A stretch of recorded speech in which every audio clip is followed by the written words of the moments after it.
અમદાવાદમાં આનંદનગર દુષ્કર્મ કેસના આરોપીને જેલમાં ધકેલવામાં આવ્યો છે। આનંદનગર પોલીસે ધર્મવીરસિંહને અમદાવાદ ગ્રામ્ય કોર્ટમાં રજૂ કર્યો હતો। પોલીસે 5 દિવસના રિમાન્ડ માંગ્યા હતા। સાથે જ પીડિતાનો મોબાઈલ ઝૂંટવીને ભાગવા બદલ વધુ એક કલમ ઉમેરવાની અરજી પણ કરી હતી।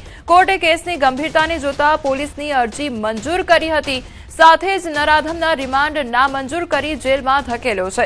દુષ્કર્મ કરવા માટે પહેલાથી કાવતરું રચ્યું છે કે નહીં તે અંગે પોલીસ તપાસ કરશે। આરોપીએ ગંભીર ગુનો આચરવા કોઈ વ્યક્તિની મદદ લીધેલી છે કે નહીં તે અંગે પણ તપાસ હાથ ધરવામાં આવશે। મોબાઈલ ફોનના સીડીઆર અને એસટીઆર એનાલિસિસ પણ કરવામાં આવશે।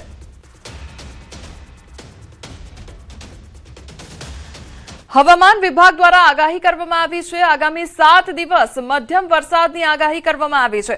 2 દિવસ કેટલાક જિલ્લામાં અતિભારે વરસાદની આગાહી કરવામાં આવી છે। તો આજે મહીસાગર, પંચમહાલ, દાહોદમાં ઓરેન્જ એલર્ટ જારી કરવામાં આવ્યું છે। છૂટાછવાયા સ્થળે ભારેથી અતિભારે વરસાદની આગાહી કરવામાં આવી છે। સાબરકાંઠા, અરવલ્લી, ખેડામાં યલો એલર્ટ આપવામાં આવ્યું છે। તો નર્મદા, તાપી, ડાંગમાં વરસાદની આગાહી કરવામાં આવી છે। 13 ઓગસ્ટે દાહોદ, છોટાઉદેપુર, નર્મદા, તાપીમાં છૂટાછવાયા વરસાદની આગાહી કરવામાં આવી છે અને ભારે વરસાદ પણ વરસી શકે છે।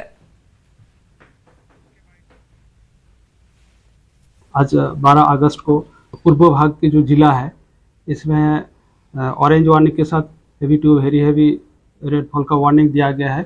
ऑरेंज वार्निंग के साथ इक्का दुक्का स्थानों में जो डिस्ट्रिक्ट्स में आ रहे महासागर, दाहोद और पंचमहाल के लिए दिया गया है। और हेवी रेनफॉल का वार्निंग दिया गया है येलो वार्निंग के साथ साबरकांठा, अरावली, खेड़ा, छोटाउदेपुर, नर्मदा, तापी और डांग के लिए दिया गया है। अहमदाबाद के लिए आज का जो पूर्वानुमान है जनरली क्लाउडी स्काई है और 1-2 स्पेल्स रेन थंडरस्टॉर्म का भी संभावना रहेगा। थंडरस्टॉर्म वार्निंग अगले 2 दिन के लिए दिया गया है। गुजरात रीजन और सौराष्ट्र दोनों रीजन के लिए अगले 2 दिन के लिए थंडरस्टॉर्म विथ लाइटनिंग का वार्निंग भी दिया गया है। राज्य पर कुल 5 सिस्टम सक्रिय જોવા મળી રહી છે। Low pressure, monsoon trough, shear zone સક્રિય જોવા મળી રહ્યું છે। તો 2 વેસ્ટર્ન ડિસ્ટર્બન્સની અસર પણ જોવા મળશે। અમદાવાદમાં વાદળછાયું વાતાવરણ રહેશે। રાજ્યમાં 489.9 mm વરસાદ નોંધાયો છે। સામાન્ય કરતા 2% વધુ વરસાદ નોંધાયો છે। मानसून ट्रफ अभी पास कर रहा है। जो लो प्रेशर सिस्टम अभी एमपी में बताया गया है उसके आगे थ्रू बीकानेर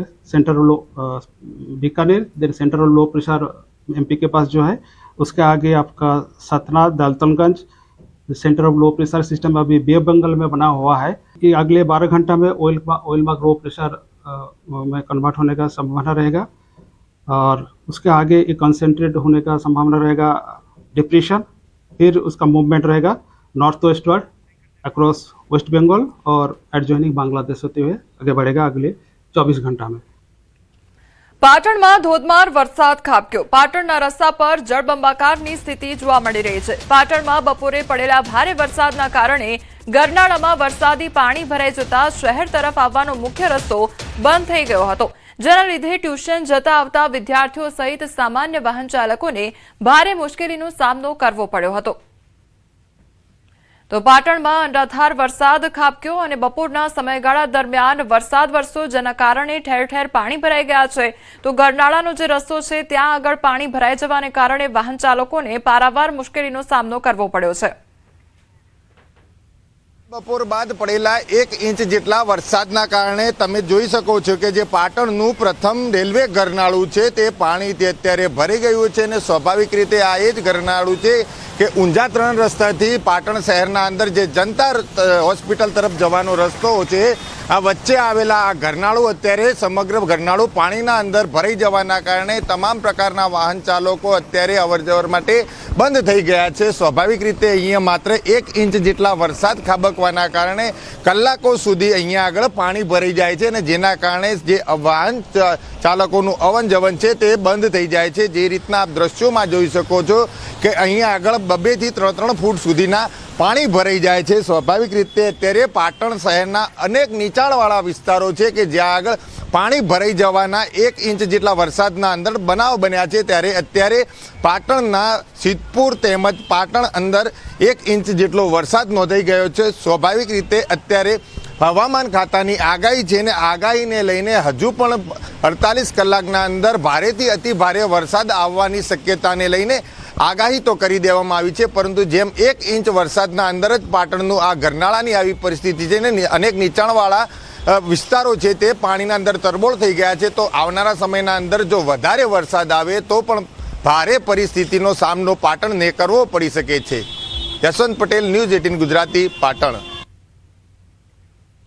બનાસકાંઠાના પાલનપુરમાં 1 કલાકમાં 1 ઇંચ વરસાદ ખાબક્યો છે. વરસાદને લઈ નીચાણવાળા વિસ્તારોમાં પાણી ભરાઈ ગયા છે, તો આરટીઓથી રામપુરા તરફ જતા માર્ગ ઉપર પાણી ભરાઈ ગયા છે. મુખ્ય રોડ પર ઘૂંટણસમાં પાણી ભરાતા વાહન ચાલકો અટવાઈ ગયા છે, તો સામાન્ય વરસાદમાં પાણી ભરાતા તંત્રની કામગીરીની પોલ ખુલ્લી પડી છે.